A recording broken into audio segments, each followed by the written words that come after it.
So now let's see how we can utilize the guided perfect portrait option inside of Adobe Photoshop Elements. So to do that, you need to go around onto the guided tab right here. And once you go around onto the guided tab, you can go under special edits right here. And here you can see perfect portrait is an option. So if I were to go around and click right here, then what happens is that I get an option right here to smoothen out the skin. You can click right here and then it applies the smooth skin onto the person right here. But you're getting some artifacts right here. So I'm just going to go around, disable the smoothen skin option.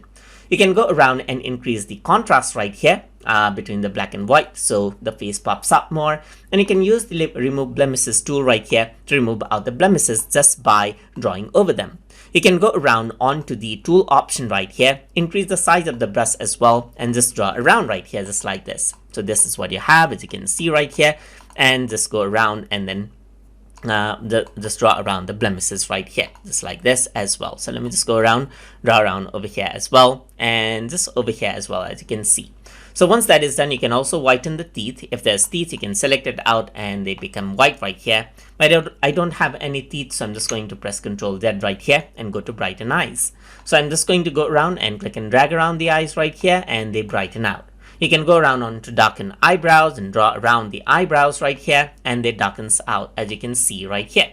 So you can also add in a glow to the skin right here, just like this, by clicking on add glow, and you get this option, and you can see that you can select different filters over here as well. Then I'm just going to go around with the glowness right here. You can work around with the glow amount over here as well and press OK, and a glow will be added onto the skin.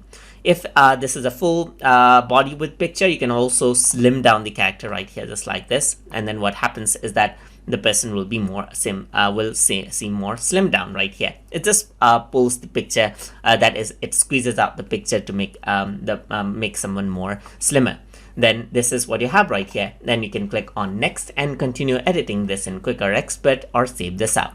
And that is how you can use the guided portrait, that is guided perfect portrait option inside of Adobe Photoshop Elements. So hope you guys learned something as always. And as always, please like, comment, share, and subscribe.